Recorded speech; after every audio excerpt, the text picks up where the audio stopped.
नमस्कार, भारत 360 देख रहे हैं आप और मैं हूं आपके साथ प्रियव्रत दीक्षित। चलिए इस बुलेटिन का आगाज कर लेते हैं और बुलेटिन की शुरुआत पूर्व विधायक कुलदीप सिंह सेंगर की खबर के साथ। जिस माखी कांड ने पूरे देश को झकझोर दिया था, जिसने सत्ता की ताकत, सिस्टम की खामोशी और कानून की धीमी चाल को बेनकाब कर दिया था, आज उसी केस में कुलदीप सिंह सेंगर को बड़ी राहत मिली है। उन्नाव रेप केस में दोषी पूर्व विधायक कुलदीप सिंह सेंगर को दिल्ली हाईकोर्ट से कानूनी राहत मिली है। हालांकि ये राहत सिर्फ सजा के निलंबन तक सीमित है, क्योंकि पीड़िता के पिता के मौत के मामले में वह अभी भी जेल में बंद है। लेकिन सवाल सिर्फ जेल के बाहर या अंदर रहने का नहीं, सवाल उस भरोसे का है जो एक नाबालिग ने सिस्टम पर किया था और इंसाफ का है, जिसके लिए उसे आग तक लगानी पड़ी थी। पूरी कहानी इस रिपोर्ट में।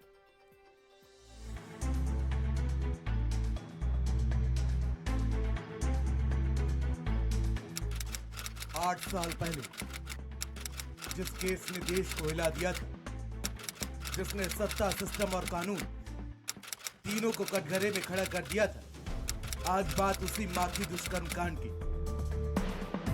दिल्ली हाईकोर्ट ने उन्नाव रेप केस में दोषी पूर्व विधायक कुलदीप सिंह सेंगर की आजीवन कारावास की सजा को निलंबित कर दिया है। कोर्ट ने कहा, जब तक निचली अदालत के फैसले के खिलाफ दायर अपील पर अंतिम फैसला नहीं हो जाता, तब तक जमानत जारी रहेगी। हाईकोर्ट ने शर्तें भी लगाई हैं और साफ कहा है, शर्तों का उल्लंघन हुआ तो जमानत रद्द होगी। यहाँ एक अहम बात, जमानत के बावजूद कुलदीप सेंगर फिलहाल जेल से बाहर नहीं आ पाएंगे, क्योंकि पीड़िता के पिता के संदिग्ध मौत के मामले में वह अब भी 10 साल की सजा काट रहे हैं। यानी कानूनी तौर पर राहत, लेकिन नैतिक सवाल अभी भी जिंदा है। उन्नाव रेप केस मामले में बीजेपी के पूर्व विधायक कुलदीप सिंह सेंगर को आज दिल्ली हाईकोर्ट से बड़ी राहत मिली है। 15 लाख के मुचलके पर दिल्ली हाईकोर्ट ने कुलदीप सिंह सेंगर को जमानत दी है। कुलदीप सिंह सेंगर जेल से बाहर नहीं आ पाएगा। इसकी वजह है, पीड़िता के पिता के हत्या के मामले में 10 साल की सजा काट रहा है कुलदीप सिंह सेंगर, और यही वजह है कि जमानत मिलने के बाद भी जेल से बाहर कुलदीप सिंह सेंगर नहीं आ पाएगा। शर्तें लागू करते हुए दिल्ली हाईकोर्ट ने कहा है कि अगर शर्तों का उल्लंघन होगा तो जमानत को रद्द किया जाएगा। चलिए थोड़ा फ्लैशबैक में चलते हैं और समझते हैं कि आखिर माखी दुष्कर्म कांड क्या है। साल 2017 उन्नाव के माखी गांव से एक नाबालिग लड़की, आरोप है 4 बार के विधायक कुलदीप सिंह सेंगर ने नौकरी का झांसा देकर अपने आवास पर बुलाया और दुष्कर्म किया। पीड़िता थाने पहुंचती है, लेकिन विधायक का रसूख आड़े आ जाता है। मुकदमा दर्ज नहीं होता, लगातार शिकायतें, लेकिन कार्रवाई शून्य। और फिर 8 अप्रैल 2018 पीड़िता मुख्यमंत्री आवास के सामने आत्मदाह की कोशिश करती है।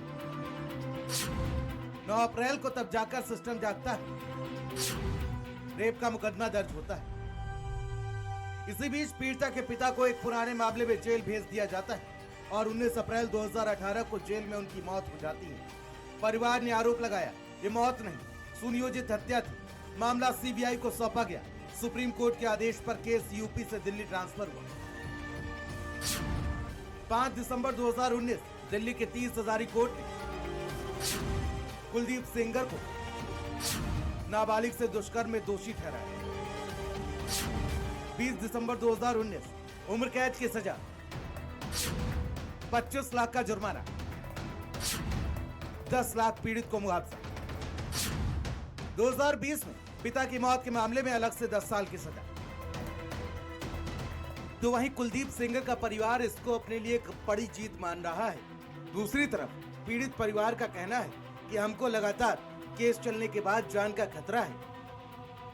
हमारा पुत्र निर्दोष था, वैसे ही भगवान ने सुनी और आज भी जो है उनकी जय जयकार लोग कर रहे हैं। हमसे मिलने आ रहे हैं, सब पूछ रहे हैं कि भैया कब आएंगे, भैया कब आएंगे।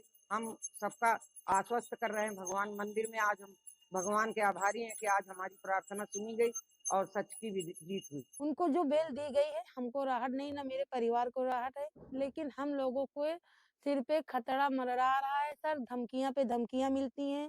जो लोग छूट के बाहर आए हैं, जो जिन्होंने मेरे पापा को मारा था, ये सब लोग बाहर घूम रहे हैं, धमकी देते हैं।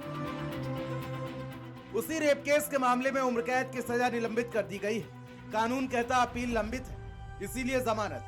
माखी कांड सिर्फ एक रेप केस नहीं था, यह सत्ता की ताकत, सिस्टम की चुप्पी और इंसाफ की लंबी लड़ाई की कहानी थी। स्पेशल डेस्क, भारत समाचार।